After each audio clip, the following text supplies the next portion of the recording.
Hello, and welcome to another episode of the Cozy Small Business After Hours podcast. Megan Kim here with you, Executive Director of COSE. I'm excited to have you with us here again. You know, we've been talking about how my partner in crime here, Kevin Johnson, COSE Chair and Managing Partner of Next Gen Interactive, and I have had an absolute blast doing these podcasts, but I will promise you today is going to be one of the funnest.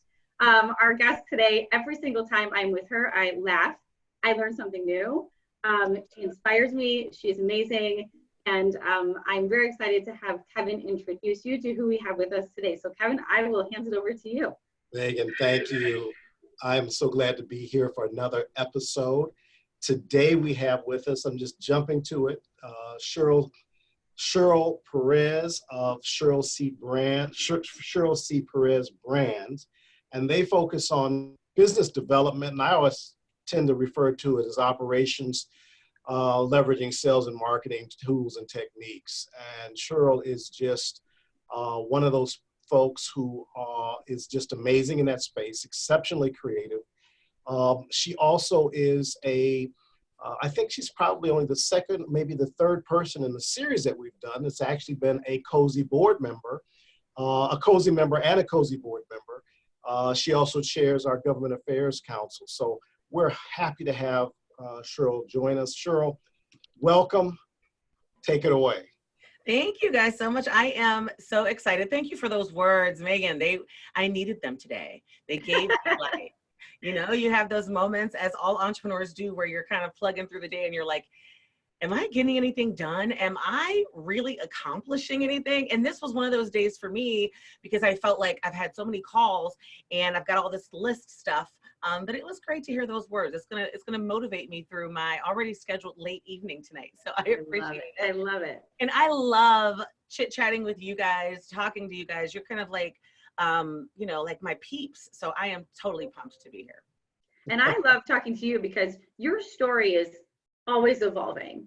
I think we talked about in our last podcast when Kevin and I were talking with Alex Gertzberg, how we are so drawn to people that see something that needs to be fixed, or they see a new opportunity, and rather than referring it to someone they know, they jump in and create a new business around it. And you've been so successful at doing that. So that's why we love hearing your story. And I don't know if you want to go back to the beginning. How'd you even get started? What gave you that entrepreneurial seizure that made you say, I'm going to be my own boss? Absolutely. And if those of you who are listening can't see this, but you'll see it if you watch it. It says Cheryl Perez, she boss under her name. It does. And it's funny because when I get asked that question a lot, and people always say, you know, kind of how'd you get started? And I always have to start, honestly, when I was like in 7th grade was my very first business. And it was more like a supply chain thing because I used to buy now and laters at our penny store that I could walk to. And I would then take it, and at lunchtime we had recess because I went to a Catholic school. So they would put us on the parking lot, which was like, now that I think back, probably slightly like inappropriate for children. That they would just like put us on this concrete parking lot to play.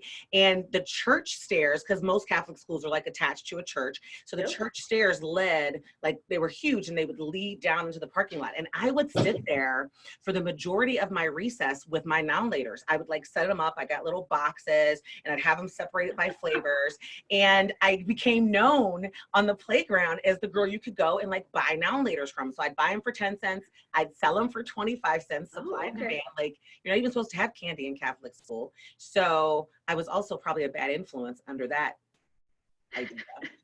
But I would sell them and I would get the money and then I would go buy more. And I would, you know, that's how I hated asking my mom for money. I grew up in the inner city of Youngstown. She was like an LPN. She was struggling and I hated asking her for money because I could tell that it would stress her out. You know, just as any parent, when you don't have it and your kids want something and you want to give it to them, it stresses you out. So I hated asking her, and that's how I would make money in 7th grade. And I did that until I got called into the principal's office and basically was told, look, oh, you're kidding. You got to stop. And I'm like, but it's so entrepreneurial, you know, so, but I've always had some type of, in everything I've done, I've always had some type of business. I mean, even in college, my parents did not want me to work my first 2 years. So I wasn't allowed to get a job. And I was like, I'm going to be absolutely broke. I mean, you know, what am I supposed to do? And so I did all kinds of stuff. I did nails. I got my nails done and I would watch her. I learned how to do it. Then my nail tech in Youngstown would send me supplies and I would do people's nails in my dorm room. I would fry fish dinners and sell them from my dorm room. I had all these businesses. So because technically it wasn't a job, it wasn't interfering with my classes. And so I made money that way. I did all kinds of like little business opportunities. And my brain set was always like, how can we monetize this? Like, how can we make money, you know, doing this? And so that's kind of like how it started. And I really didn't get into a technical business until after I finished graduate school. And I went overseas and started working with USAID as an independent contractor. That was really the first job that really was a business, because at the time I didn't understand what an independent contractor meant. It was just, oh, it's like my job, I still work for them, they just don't take out taxes. You know, it's kind of like what my brain told me. I didn't realize then that I should have been maximizing that business opportunity. And my job was to go into nonprofit organizations that were receiving funding from USAID and to start them, to literally get them set up from the ground up, to set up all of their infrastructure, to set up all of their basics. And I would go in and live somewhere for 3 months, usually 6 weeks to 12 weeks, get them all set up and then leave. But I thought I had a job, and I had other people that would come to me and say, can you help me start this? Can you help me start this organization? And I'm like, no, I already have a job, you know? No, you have a business and you should have been all over those contracts, CP. But I'd be like, no, I already have a job, because I thought of myself as an employee for this organization, even though I contractually could do what I wanted to and do what I was doing for them, for other people. And so that business was pretty much a flop, because I never really did it as a business when I could have.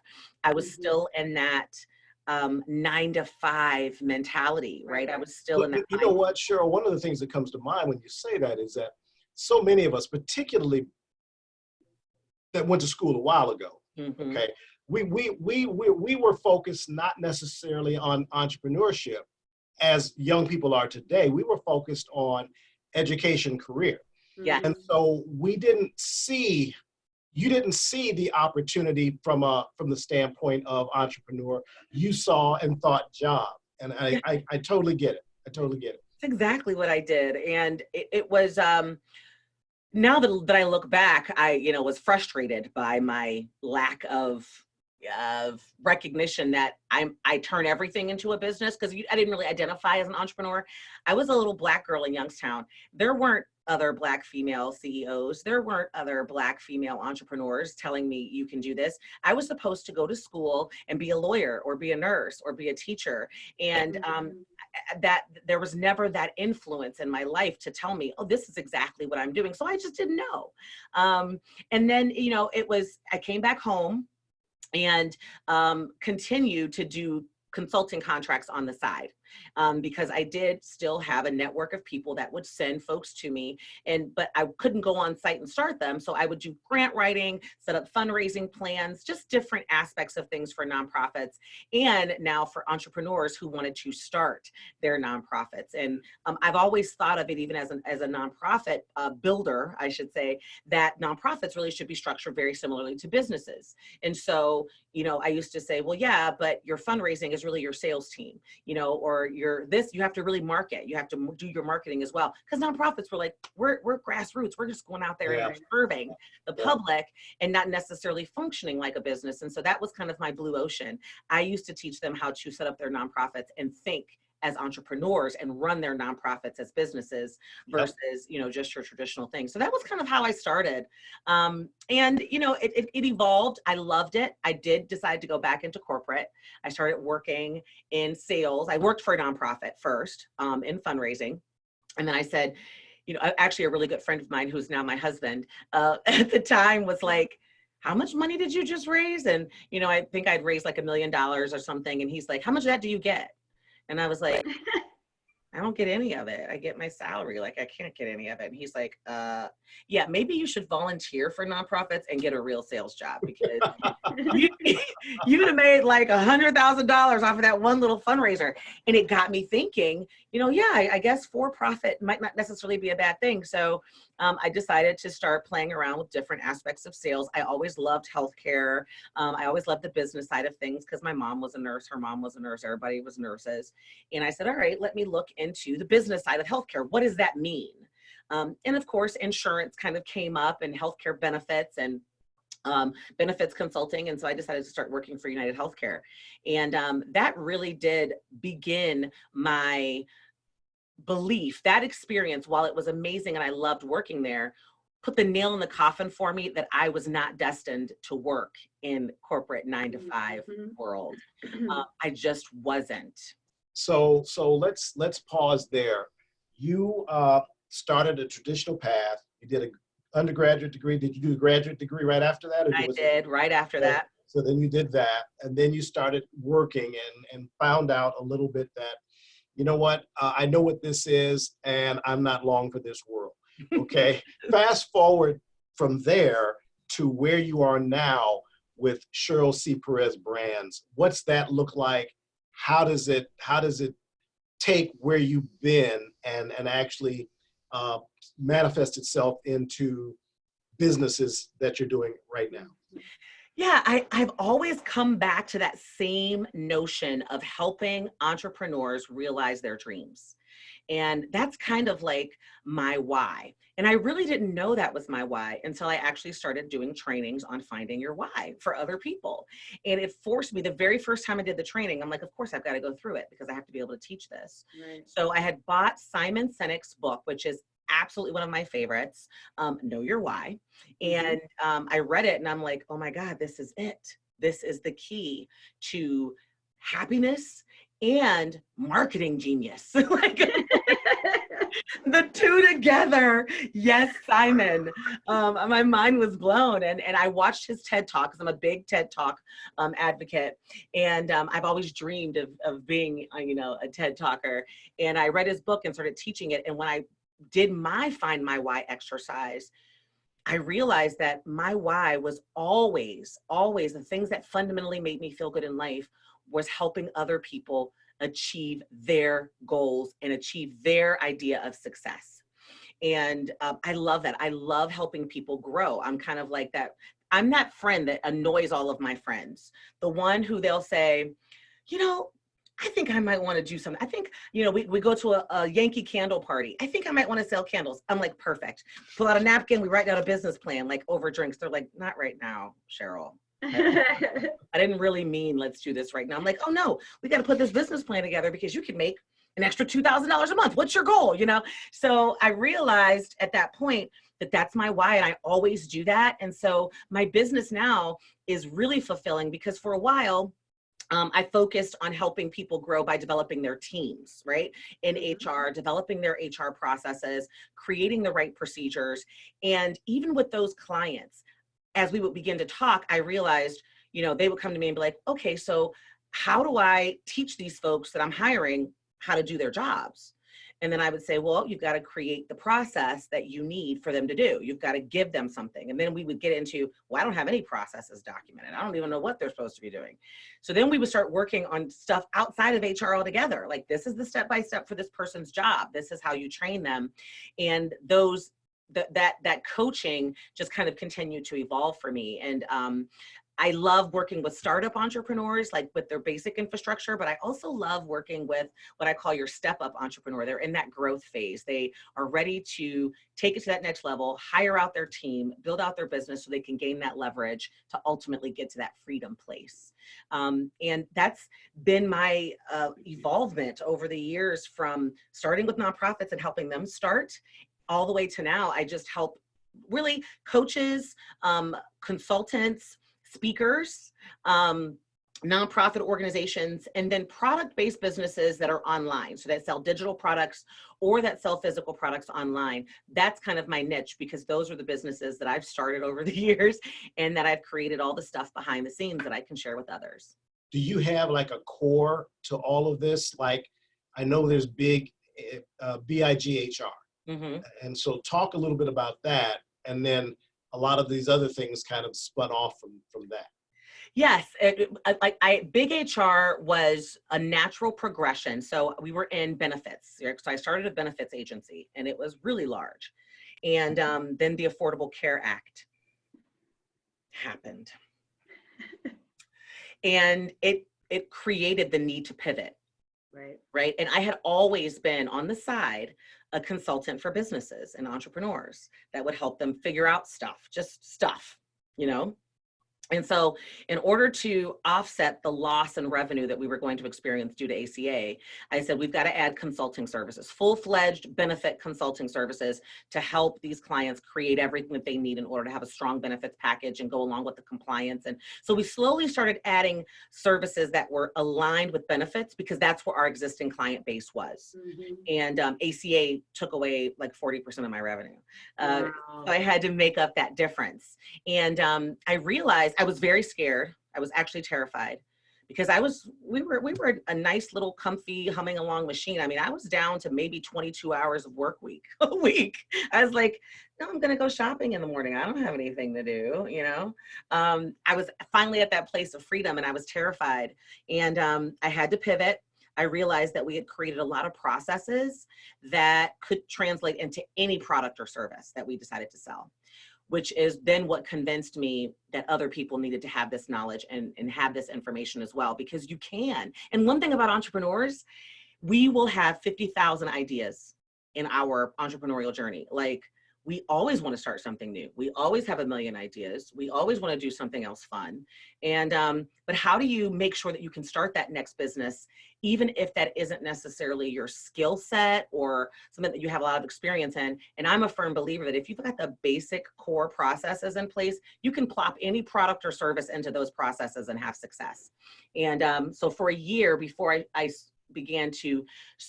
sold the benefits piece, I just began kind of playing with the other aspects of things, putting new products and services into our existing sales processes, and it started working.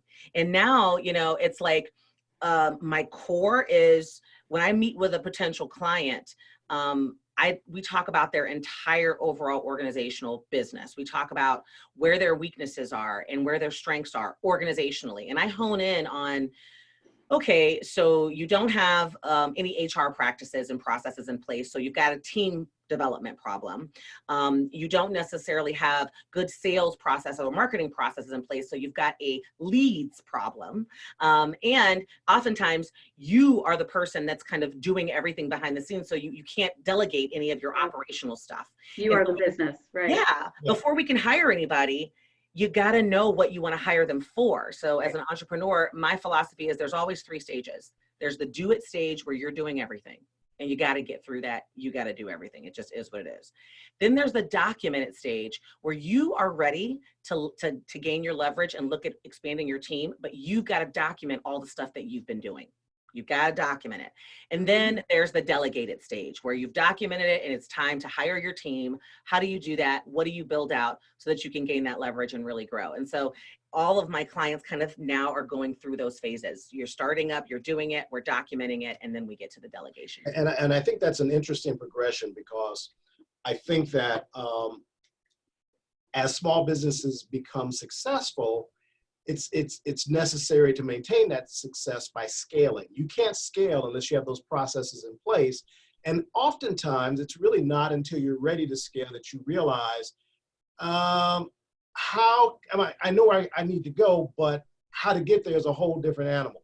And that's where you need that organizational strength that a lot of entrepreneurs don't have, to tell you the truth, depending upon their background and such. Yeah. And they need that help, because it is a critical step to go from a 1-person, 2-person shop to a 10-person shop and begin the doubling process that's necessary as you grow a business, as revenues take off, et cetera, et cetera. And I must say, I know for me, you know, oftentimes when you get to a certain point, that's oftentimes the point where we'd like to drop off and do something else while that goes. Okay, it's time to do something else. Okay, yeah. And it's just, you know, unless that is, you know, the master entrepreneur in the world now is probably Elon Musk. Mm-hmm. He's got you know, he's a perfect example on a major scale that everyone can see as to how you focus on something, get it to a certain level, put those processes in place, pivot. Okay, Yep. you're still moving on that, but you're more advising. You're over here, and now it's time for SpaceX, and now it's time for the and so he's within his space of technology, but he's constantly launching new endeavors and new opportunities and doing it in a big way. Well, most of us don't quite get that big and have that type of foundation that he had to work with. Plus, he's an absolutely brilliant guy. But in addition to that, what we try to do is figure that out from the perch that we have. And so that's where, you know, what you've been able to do with your services to help entrepreneurs are very important. So I think it's critical that all of our entrepreneurial infrastructure, all of the entities that deal with this understand what's necessary, what you just explained. And of course, it doesn't hurt for them to know that Cheryl C. Perez brands can help make that happen, right? Yeah, it's I can't even tell you how much happier I am because I get to help entrepreneurs as a whole.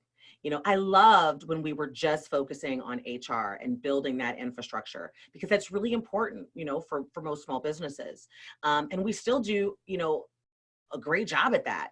But usually now when someone says, I need your help with HR, and we start talking, I'm like, well, step one is that we have to document all the stuff that you want this person to do. Otherwise, I'm going to charge you, you're going to pay me to help you find them and get all the stuff set up. And then you're not going to get the results that you want because they're still going to be sitting around and you're going to be figuring out what you want them to ultimately do. And I'm so much happier that I get to be what I would a complete coach, like a complete consultant. I can help you because one of the things that I would say is my love is just starting and running businesses. I don't care what the product is. Like I already have my vision for my business when I'm 65 years old in my head. I already know what it is. And awesome. You know, ultimately this one, it'll be a piece of it, but I want to, you know, own a resort on a beach so that I can live there, by the way.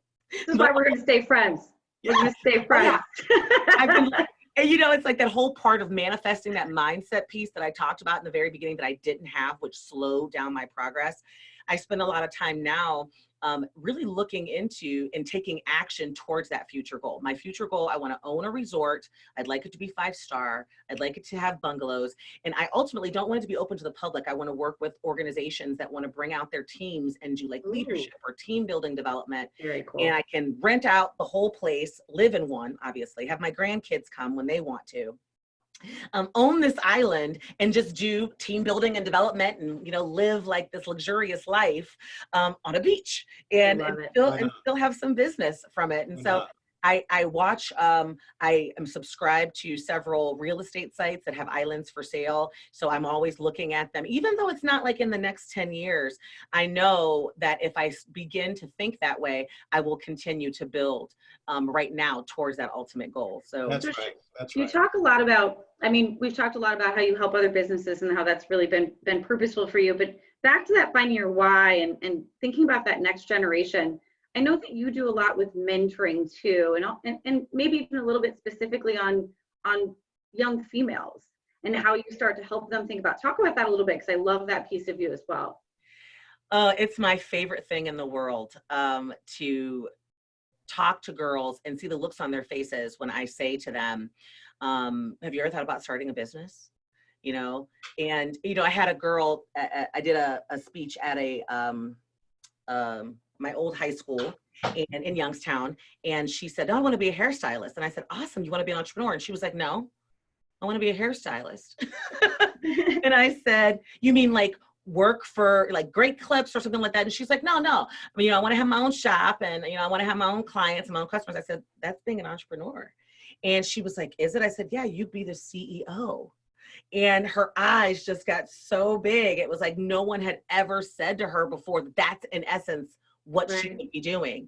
And it made my heart sing, and it always does, because like I said, there aren't very many, and I do focus on working with young girls who are typically in underrepresented populations, in, you know, poor neighborhoods, because we oftentimes don't have those examples of influence in our lives. We just don't see people who look like us. My mom, I love her to death, but she was like, no, work for somebody for 40 years and get a pension.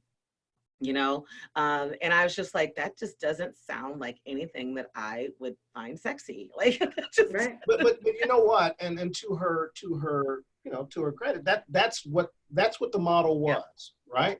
The world changed, and jobs became far less dependable, and you know, we had to fluctuate with that. And so I totally get that, and understand. And I think the other thing, you know, you talk about the communities that you're focused on to a large extent, or not that you're focused on, but that you have a passion for. It really has a lot to do with what I saw when I was growing up. Look, at the end of the day, I didn't see too many people that were in technology that were African Americans. It just wasn't happening. oh right? yeah. And so part of that for me was motivation. But look, at the other end of the scale was my parents and what their model was, which was the job and all this other type of stuff. Part of the challenge that doesn't exist today is that challenge of you can't be, or it's very difficult to be what you can't see. Well, today you can see almost everything. There are people of every ilk doing everything. And so that helps, I believe, a lot of people. If you can make those connections, to your point, they can see what they can be. And at that point, wow, it's a freeing experience, and we get to impart that information and that knowledge and allow them to fly. Yes, that look on young girls' faces that I see, it just, every single time, it just makes my day. And I do, a lot of people ask me, it's funny because a lot of my marketing and content, I mean, I have, you know, obviously a marketing process, and a lot of that content is very clear who my ideal customer avatar is. It's very clear. So I oftentimes get inbox or DMs, I get tons of DMs from guys like, do you work with men? Like, can I talk to you too? And I'm like, no, I absolutely work with men. It's just who resonates with me is the experiences that I have as a female entrepreneur. And then you add, you know, a mompreneur into it. And then you add, when I had my first business, I was young. Like, nobody took me seriously at all because I finished graduate school when I was 21. So, you know, they thought I was a kid, and it was very difficult. So I would lie about my age. Like, I legitimately did not know how old I really was. I think I was 29 until I was actually 29.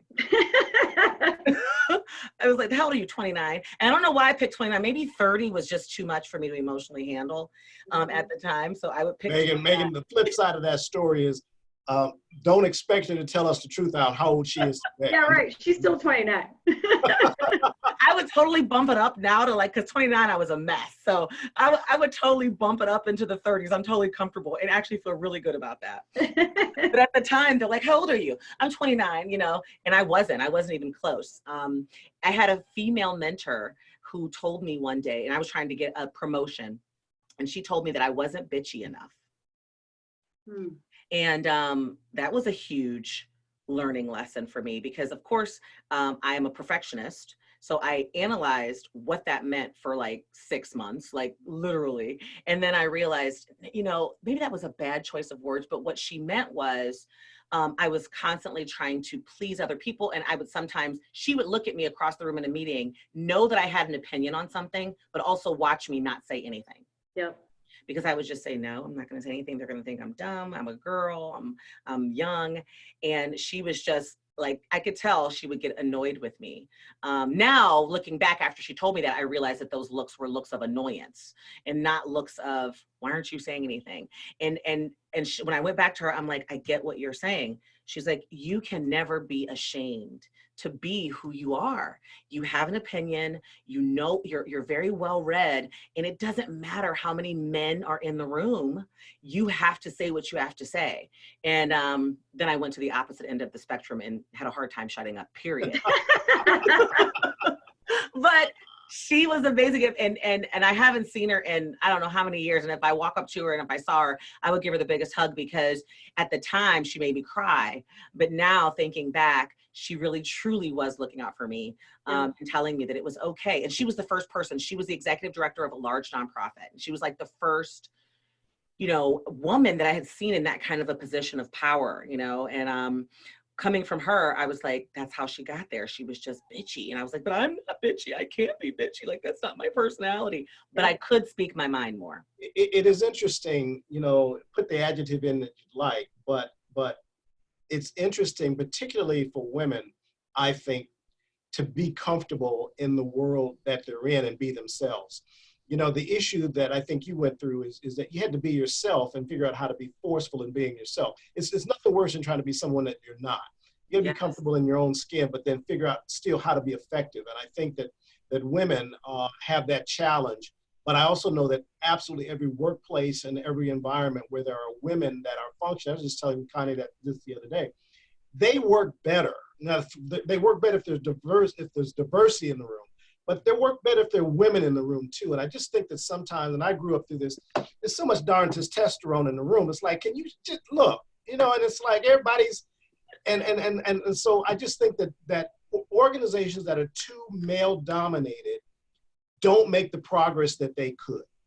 I know that organizations that don't have the diversity don't make the progress that they should. Right. But if you don't have women, if I don't walk in a room and see some women, I'm kind of like, I just know what to expect. And I'm old enough now that I'm see any processes. There's going to be no plans. We're just going to bring it. That's what I see when I walk into a room full of men. I'm like, oh shit, let me get the strategy out. We need some steps in here, because and I'm just joking, because there are obviously men out there who are amazing at planning. Absolutely. And all that stuff. But generally, that is what we bring to the table. We bring that. That planning nature that we are naturally, I don't know if it's estrogen or what it is. Well, it's not just the planning nature in my mind. It's also the de-escalation, make some progress nature. Okay. You get too many men in the room, and you get too many women in the room, you have a problem too. But you get too many men in the room, and it just gets to, I just don't see the progress. Everybody's got to have their point. Everybody who's on, and it's like, how are we moving forward? How are we moving forward on this? So I say that, on a macro scale, I found that to be very, very true. So let me ask you this: what advice, and you probably kind of gave me this, but sum it up. What advice would you give to entrepreneurs of any type starting out? What would you say? And here's one of the things. I'm going to tee this up for you. Okay. Would you recommend a path, Cheryl, that says, for example, start your business young, start first thing, whatever, or go get some experience and then start, go out on your own? What do you think about that? What do you think about those two tracks? That's a good one. Ooh. You stumped her, Kevin. This never happened. He did. Like, would you recommend to go get some experience first? Okay. So I think that people nowadays, young people want to start businesses so immediately that they are doing amazing things. So I would be totally lying if I said you have to go work for somebody else before you can successfully start your own business. So I would say, you'll know when you are just in a space where you're just no longer personally fulfilled and no longer happily walking through your day-to-day, when you say, I've got to do what I've got to do regardless of my timing, right? But that sounds a little bit like get some experience until you kind of reach that point. I mean, if you don't get the experience of working for somebody else I would say, if you're going to get experience, it has to be experience in the exact same business idea that you want to start. Okay. So that means that you already kind of have to have this business in the works, really, before your goal is to kind of go out and shadow and get some experience. Like I had a coachee, a young, beautiful college student. She makes amazing organic hand creams, bath bombs, you know, and it's just her ingredients are expensive and amazing. But she was straight out of college and she was like kind of doing these in her dorm room and wasn't selling any. And, you know, we started working through it. And I said, well, that's because it's too expensive for the college students that are in your dorm. Like you've got organic cocoa shea, $50 products, you can't charge them this. So I said to her, I want you to go work, get your summer job and go work for this, you know, the company that's in the malls. They do the body butters and the bath bombs. I can't remember. Bath Works or something like that? No, or not the that. ones with the kiosks. Yeah, they do all the they're not even probably in our area because they're usually in like the high-end malls. It used to be in Beechwood a long time ago. Okay. And I said, go work for them. I want you to go apply for a retail job and work for them, you know, and that's your summer job. And I want you to do that for the next year. And you're going to get a lot of ideas and experience around how they produce their products, how they do their retail, what their relationships look like, how they market, who their target market is, because I knew that that experience was necessary for her. But let me give you another way to look at that. Another way to look at that is that great idea, even great product, but had absolutely no idea about how to take that product to market, how to build a financial model, how to build a sales model, how to build a business plan, those types of things. And so what you really said was go learn some of that by observation and then Put it together. and then do that. Yep, Okay. because we had to create her infrastructure. She had to know exactly what she wanted to do. Her lifestyle goals were very different than what her business goal was. Her idea was to start a retail place and maybe get some space and a kiosk in the mall. But at the same time, she loved to travel, wanted to be able to be fluid. And I said, well, then you don't want to have a kiosk in the mall because you can't go nowhere. Like you're going to be at this kiosk. So my job was to help her kind of establish an online business so that she could still fulfill her lifetime goals and set everything up. That's really exactly what you said, Kevin, is what I do. Give me an idea and I will help you set it up, get it all set up and structured. And for her, that meant you got to go make sure that this is what you want to do. Because she was like, well, I really want to help college students. I'm like, not with expensive body butters. I'm gonna get me some Johnson & Johnson when I'm in college. I'm gonna go to the dollar store, whatever they've got, because I'm broke. I'm not gonna spend. I said, but however, women who are, you know, professional women who are probably moms who are really, really busy, who enjoy self-care, enjoy relaxation, and have $40 to spend on a bath bomb basket. That's your target audience, because I see value in that. I see value in popping a bath bomb on a Saturday and tuning the kids out, right? But college students are like, I'm not gonna waste, I don't even have a bathtub. I got a shower caddy. Like, what are we doing, right? So helping her get that experience, and as she did, she went and worked for them and she came back to me, and now her online business is doing great.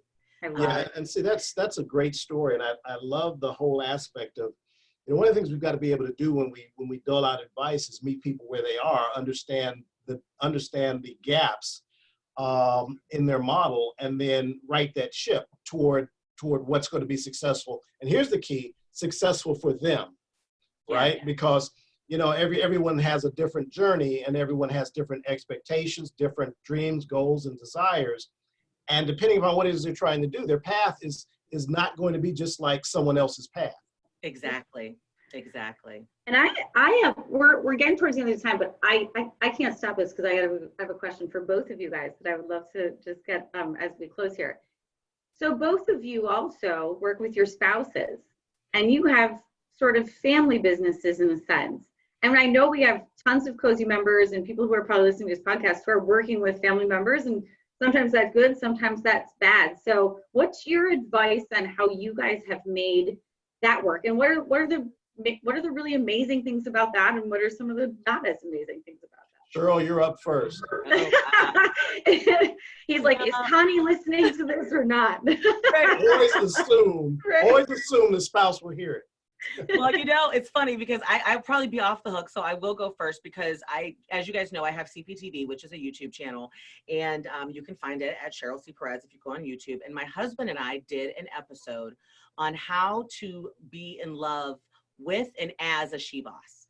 And it was an interview with him and I, and we talked about the top 5 questions that I get all the time from my coachees about dealing with spouses as when you are trying to be a female entrepreneur. But then I also, like I have one coachee that her and her husband, you know, he'll jump on, like when she's done, he jumps on, he's like, okay, so what do I need to do?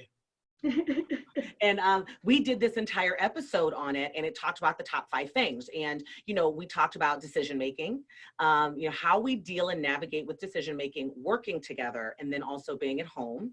We talked about jealousy because, you know, I'm around a lot of men all the time, and him going through that process of dealing with it. We talked about time, him understanding, and me also understanding how important it is to not to respect those time differences in that time barrier. Because in the beginning of our relationship, when he knew he was dating a entrepreneur that he actually made, I just want to be clear on that, because I always like to say, this is your fault, dude. I don't think he really knew how much I would be working. And in the beginning of our relationship, it was like traumatic for him. And I was just sitting around like, what are you talking about? I'm working, like I'm building this dream of ours. And he sat down with me, him and the kids actually had an intervention. And because I was working, there was no limit. I had no boundaries. And they said, we need you to make boundaries, because we don't care how much of a dream you build if we don't get to see you. And so then we started kind of negotiating those things. And so it is special and different. My husband and I have worked together and built every single business that we've had together. And we had one period for 2 years where we did not work together.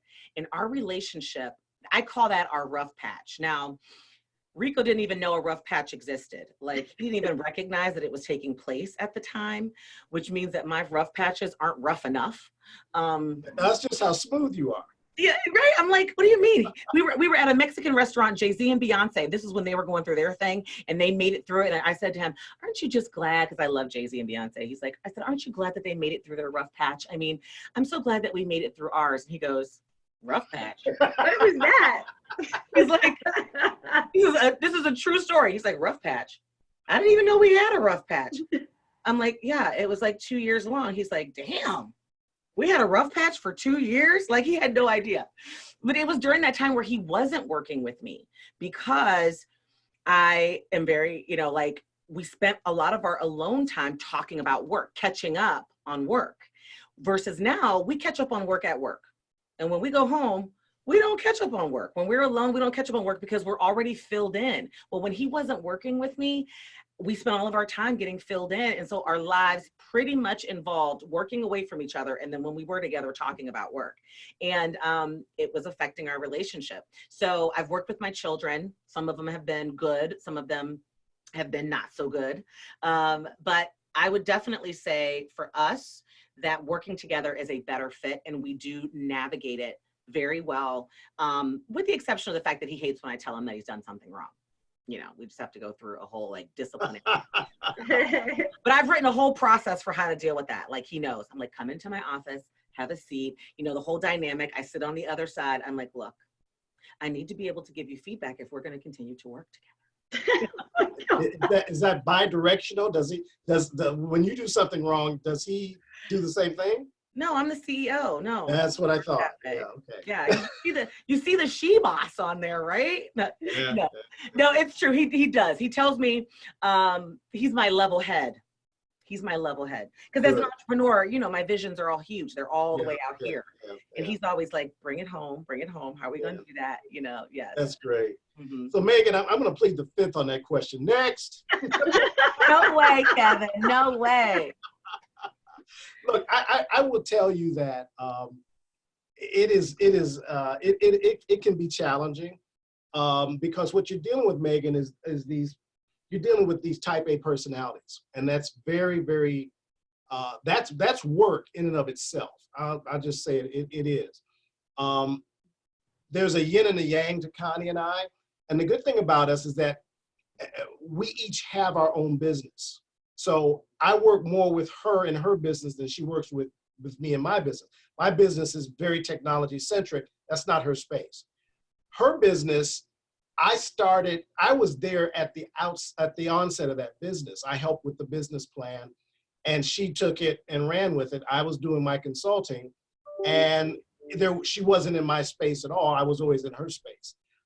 when she wanted me to be there, which became more and more because I was doing strategy and I was doing whatever. And she was just doing a tremendous job until I started getting we could be doing much better if you were spending more time in my business, okay? That's when it became a little more difficult. So the way I went about this was very, very unique, I think, but very practical. I said, look, I've got my business, you have your business. Yes, we own them we own them together, but let's make sure this is what we do. For your business, you are the CEO. You make the final, you call the ball. My business, I'm the CEO, I call the ball. What that really meant was, I will give you input, recommendations. I will give you the best strategy that I would give my clients. But it's up to you to make the final decision. And by doing that, there wasn't any bumping of the heads. Mm-hmm. Now, I will tell you, and I think she will admit, that on several big calls, she was a couple of years late. But that's her call. If she'd have moved earlier, things would have happened better. Okay, but that's okay. Do you bring it up after? Did you say I told you so? No. That's really critical. No. Good job, Kevin. No. I did say she was my wife. I got to, no. Right. Right, exactly. She will say some things like that, but look, it was still the right decision. Okay, she's got to be comfortable. With my stuff, truthfully, it's easier because she's not. That's not her space. It's just not her space.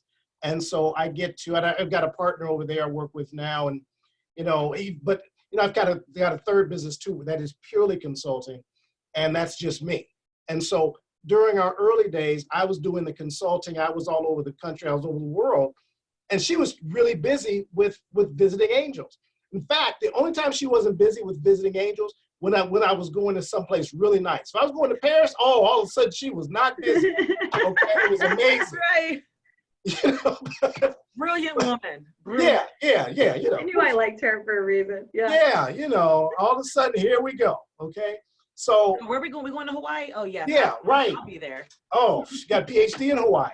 So, but it was just interesting. So I think that we've been able to navigate that, Megan, simply by what I like to call making sure you understand that there is a she boss there that is extremely capable. She's extremely capable. If I was not there, she would handle it, but she values my advice. My goal is to make sure that I give it in a way that's respectful, but I don't insist and I don't dominate, unless I see something that is really going to blow up if I think she doesn't, whatever. And that is rare, very, very rare. So that's kind of how I navigate that. I think my situation is a lot easier than Cheryl's because I've got an outlet over here. And so I might spend 20, 30% of my time with visiting angels. The rest is in another space, in a couple of other businesses, the consulting business and Next Gen, which is the high-tech business. Yeah. So many entrepreneurs do work with their spouses because when you're an entrepreneur, you need help before you can afford help. And so that's really how my husband got involved in our very first business, because he was definitely the cheerleader behind the scenes, but he was teaching full time. He was a teacher, and it was summer break. He was off, and I was growing so fast, did not have a team, had so many customers, and my customer service began to wane because I was still selling so much. And so I'm like, he's like, well, if you got something that you need my help with over the summer, I can help you. And then of course I'm like, oh yeah, by the time summer is here, I will have a whole job description for you. Yep. And I did. He became my customer service person, and he would reach out to clients and customers. And it was just because I couldn't afford a customer service person, at the time. And then he loved it, and he didn't want to go back to teaching in the public schools. He was, dealing emotionally with all the young parents and the discipline problems that he couldn't, he fundamentally didn't believe in. He believed that, you should be able to punish a child in a classroom. And we were moving into that phase in the world where you weren't allowed to do any of that in the classroom. Lawsuit now. Yes, he was like, I can't stay here. So it worked out perfectly. And then we had our fifth child. It was our fifth child. And after that, up until that point, it was just summer and periodic help. But when we had our daughter and we began to recognize that we were going to be paying more than he was going to be making in daycare.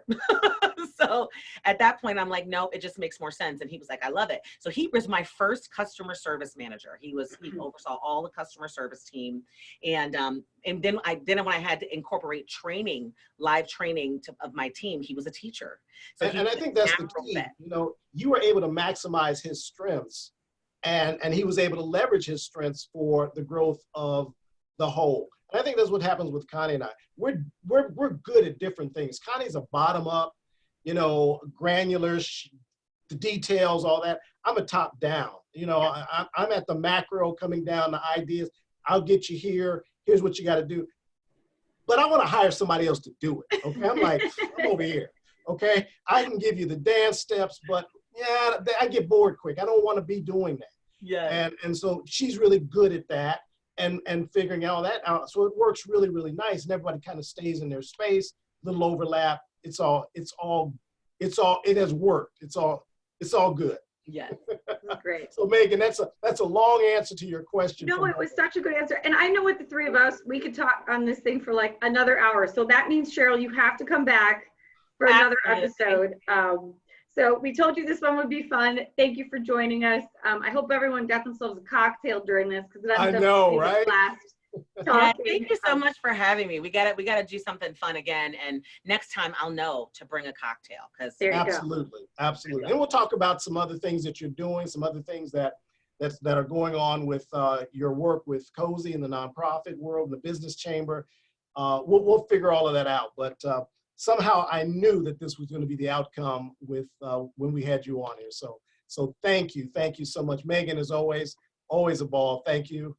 Thank you guys. All right. Thanks everyone for joining us, and we will see you on the next podcast.